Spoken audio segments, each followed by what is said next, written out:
लोग उस लक्ष्य को भी एनडीए गठबंधन सरलता से पूरा कर लेगा। चिराग जी, कोई ऐसी इच्छा जो अभी तक चिराग पासवान पूरा करना चाहते हैं? पिता की कोई ऐसी इच्छा जो चिराग पासवान अभी तक पूरा नहीं? पार्टी को राष्ट्रीय स्तर की पार्टी बनाना, बस इसमें थोड़ा सा जोर और लगाने की कसर बाकी है, बट मैं मानता हूँ। और साथ ही में उनके विचारों का प्रदेश बनाना, बिहार फर्स्ट, बिहारी फर्स्ट, अंतिम दिनों में उन्होंने ही इसको एक अंतिम रूपरेखा दी थी। तो बिहार फर्स्ट, बिहारी फर्स्ट के लक्ष्य को आगे लेते हुए अपनी पार्टी लोक जनशक्ति पार्टी रामविलास को राष्ट्रीय स्तर पर लेके जाना।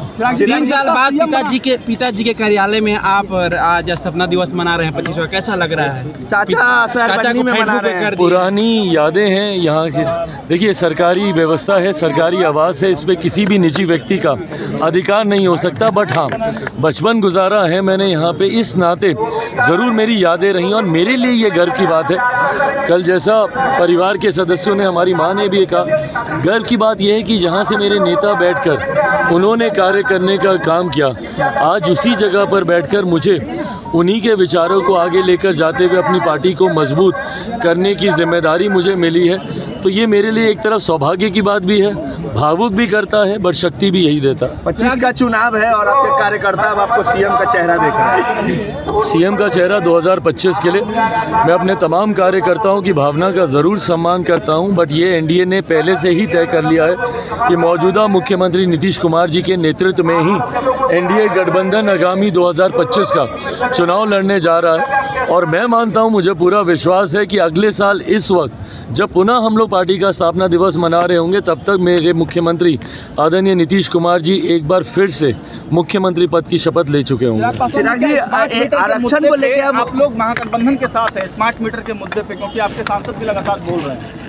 देखिए, कहीं पे अगर कुछ तकलीफ़ें हैं, जो दिक्कत है, गठबंधन साथी होने के नाते हम लोग की जिम्मेदारी बनती है कि सरकार तक वो विषय हम लोग पहुंचाने का हम लोग कार्य करें। इसका कतई मतलब नहीं है कि हम लोग किसी का साथ दे रहे हैं या किसी का हम लोग समर्थन कर रहे हैं। बट हाँ, अगर कोई ऐसे विषय हैं जहाँ जिसकी वजह से जनता को परेशानी है, उसको सरकार तक पहुँचा कर कैसे उसका समाधान ढूंढा जा सके, इस भूमिका में ज़रूर लोक जनशक्ति पार्टी सदन चला और अपोजिशन लगातार आरक्षण और जाति आधारित गणना कराने का देश भर में मांग कर रहा है। आप लोग की भी रही है कि देश भर में होनी चाहिए। क्या लगता है कि अब आरक्षण का मुद्दा फिर से अपोजिशन उठा रहा है? क्यों?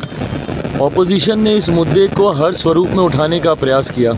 कभी आरक्षण के दायरे को बढ़ाने को लेकर, कभी डराने को लेकर कि आरक्षण समाप्त कर दिया जाएगा। इनकी राजनीति इसके आसपास घूमती रही है। तकलीफ तब होती है कि जब आप सत्ता में आते हैं तो आपके विषय, आपके मुद्दे बदल जाते हैं। जब ये लोग सरकार में आते हैं, केंद्र सरकार में लंबे समय तक राजद रही, उस वक्त इनके समर्थन वाली सरकार थी। क्यों नहीं बिहार को उस वक्त विशेष राज्य का दर्जा दिलवा दिया गया?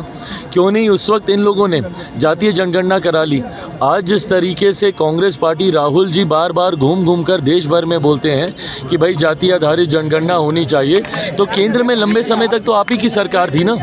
आज़ादी के बाद अगर सबसे ज़्यादा समय तक कोई केंद्र सरकार का हिस्सा रहा है तो वो कांग्रेस की सरकार रही है। क्यों नहीं इन्होंने करवा लिया?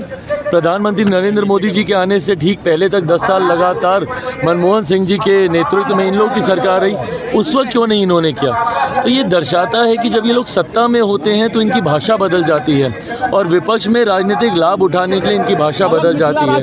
मिथिला राज की मांग राबड़ी देवी कर रही है, अलग राज्य होनी चाहिए।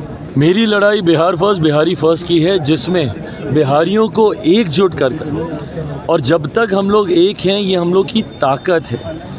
जो हमारे प्रधानमंत्री कहते हैं एक हैं तो सेफ हैं। कितनी बांटने की राजनीति करेंगे, कभी जाति के नाम पर, कभी धर्म के नाम पर, कभी भाषा के नाम पर, कभी क्षेत्रवाद के नाम पर। ये लोग सिर्फ बांट कर अभी तक अपनी राजनीतिक लाभ ये लोग उठाते रहे हैं। जनता के हितों की चिंता कभी करने का काम इन लोगों ने नहीं किया। ये एक और बांटने की राजनीति की सोच है, जिसमें पुनः लाभ ये लोग सिर्फ अपना ही देखेंगे। हेमंत सोरेन आज ओथ ले रहे हैं, अकेले मुख्यमंत्री जो ओथ लेंगे, बाकी मंत्रियों का भी सूची नहीं दिया गया। मेरी तरफ से बधाई, शुभकामनाएं। प्रदर्शन उन्होंने अच्छा किया, बट हाँ, गठबंधन के साथ उनका प्रदर्शन था। कम से कम इतनी उम्मीद तो ज़रूर थी हम लोगों को कि घटक दलों से कम एक किसी ना किसी को साथ में लेते। बट अगर अकेले शपथ ले रहे हैं तो शुभकामनाएं।